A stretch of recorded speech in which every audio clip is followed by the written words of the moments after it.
Shalom, saya Satmaruto Manurung dari kelas 11 MIPA 1 ingin menjelaskan mengenai materi iptek yang bermanfaat dan merugikan.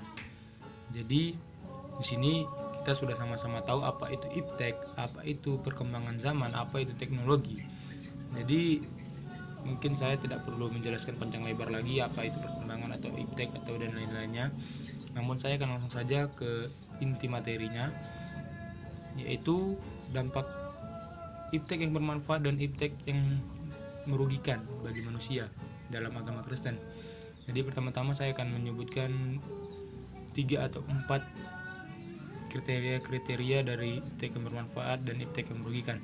Jadi pertama saya akan menyebutkan iptek yang bermanfaat bagi manusia, yaitu antara lainnya untuk kemuliaan nama Tuhan, untuk hal yang bermanfaat bagi orang lain, untuk membantu menyelesaikan masalah namun tidak bertentangan dengan firman Tuhan, dan tidak mengagungkan iptek, lalu tidak merusak alam dan tidak membangun akal budi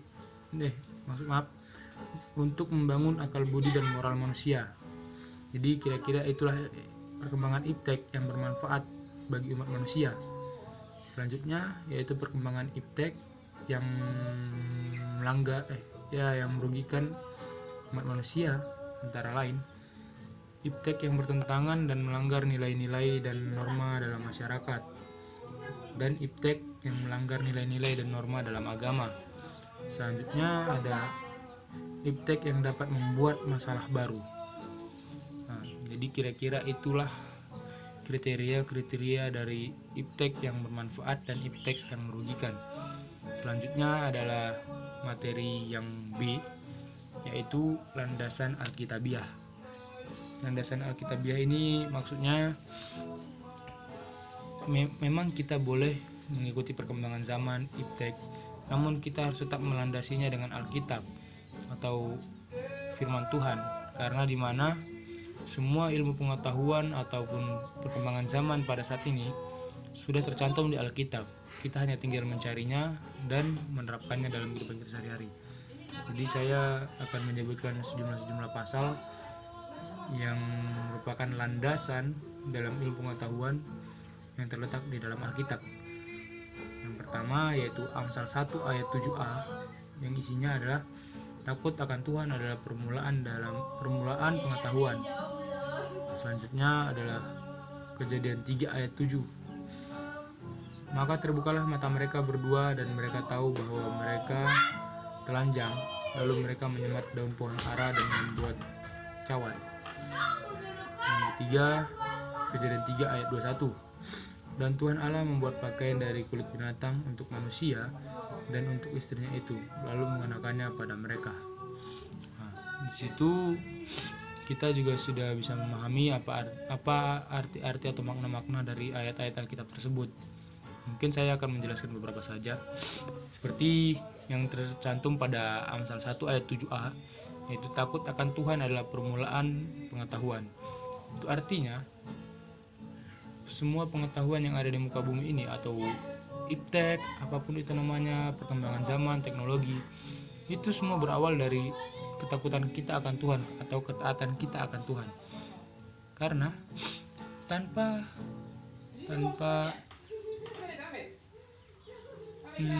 hidayah atau Roh Kudus dari Tuhan, kita tidak akan mendapatkan pengetahuan itu. Tanpa restu dari Tuhan, kita tidak akan mendapatkan ilmu tersebut. Jadi awal dari semua ilmu pengetahuan itu adalah kita harus tunduk pada Tuhan. Jadi kira-kira seperti itulah makna dari salah satu ayat tersebut, yaitu Amsal 1 ayat 7a. Lalu selanjutnya kita akan menyambung ke mungkin selanjutnya kita akan membacakan ke beberapa ayat sisanya yang merupakan landasan ilmu pengetahuan yang tercantum dalam Alkitab. Mungkin selanjutnya saya akan membacakan lagi beberapa ayat-ayat yang merupakan landasan Alkitabiah tadi, dan mungkin akan juga